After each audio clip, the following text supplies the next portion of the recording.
Concentration, or the bringing of the mind to a center and keeping it there, is vitally necessary to the accomplishment of any task. It is the father of thoroughness and the mother of excellence. As a faculty, it is not an end in itself, but is an aid to all faculties, all work. Not a purpose in itself, it is yet a power which serves all purposes. Like steam in mechanics, it is a dynamic force in the machinery of the mind and the functions of life. The faculty is a common possession, though in its perfection it is rare. Just as will and reason are common possessions, though a perfectly poised will and a comprehensive reason are rare possessions. The mystery which some modern mystical writers have thrown around it is entirely superfluous. Every successful man, in whatever direction his success may lie, practices concentration, though he may know nothing about it as a subject of study. Every time one becomes absorbed in a book or task, or is wrapped in devotion or assiduous in duty, concentration, in a greater or lesser degree, is brought into play. Many books purporting to give instructions on concentration make its practice and acquisition an end in itself. Then there is no surer nor swifter way to its destruction. The fixing of the eye upon the tip of the nose, upon a doorknob, a picture, a mystical symbol, or the portrait of a saint, or the centering of the mind upon the navel, the pineal gland, or some imaginary point in space. I have seen all these methods seriously advised in works on this subject, with the object of acquiring concentration. Is like trying to nourish the body by merely moving the jaws in the act of eating, without taking food. Such methods prevent the end at which they aim. They lead towards dispersion and not concentration, towards weakness and imbecility rather than towards power and intelligence. I have met those who have squandered, by these practices, what measure of concentration they at first possessed, and have become the prey of a weak and wandering mind. Concentration is an aid to the doing of something. It is not the doing of something in itself. A ladder has no divine knowledge, or the sweeping of a floor, without resorting to methods which have no practical bearing in life. For what is concentration but the bringing of a well-controlled mind to the doing of that which has to be done?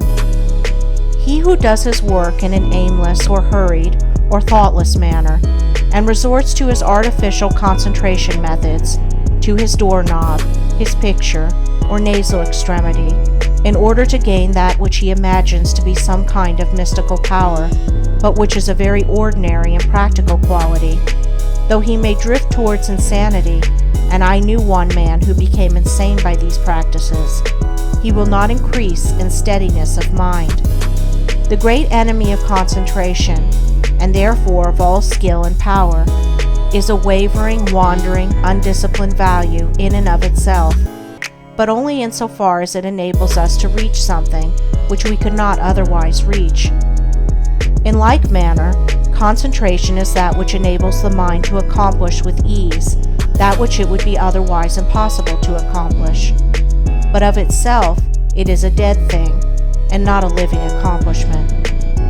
Concentration is so interwoven with the uses of life that it cannot be separated from duty, and he who tries to acquire it apart from his task, his duty, will not only fail, but will diminish, and not increase, his mental control and executive capacity, and so render himself less and less fit to succeed in his undertakings. A scattered and undisciplined army would be useless. To make it effective in action and swift in victory, it must be solidly concentrated and masterfully directed. Scattered and diffuse thoughts are weak and worthless. Thoughts marshaled, commanded, and directed upon at a given point are invincible. Confusion, doubt, and difficulty give way before their masterly approach. Concentrated thought enters largely into all successes and informs all victories.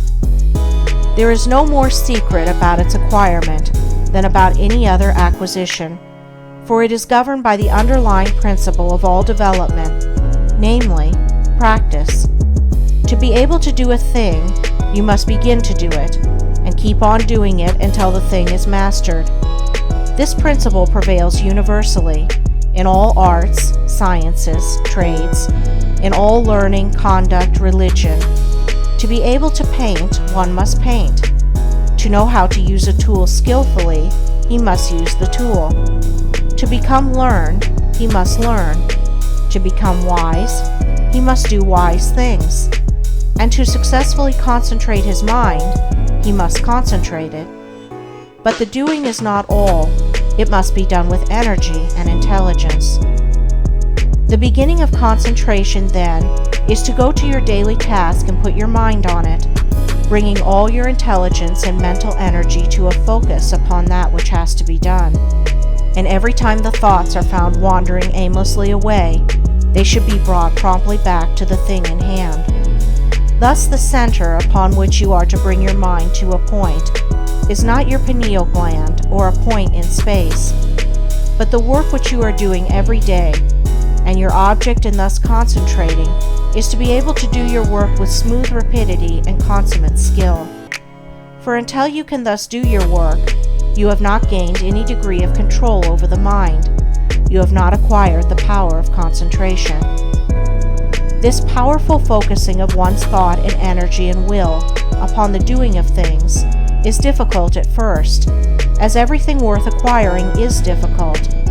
But daily efforts, strenuously made and patiently followed up, will soon lead to such a measure of self-control as will enable one to bring a strong and penetrating mind to bear upon any work undertaken, a mind that will quickly comprehend all the details of the work and dispose of them with accuracy and dispatch. He will thus, as his concentrative capacity increases, enlarge his usefulness in the scheme of things, and increase his value to the world, thus inviting nobler opportunities, and opening the door to higher duties. He will also experience the joy of a wider and fuller life. In the process of concentration, there are the four following stages. 1. Attention. 2. Contemplation. 3. Abstraction. 4. Activity in repose.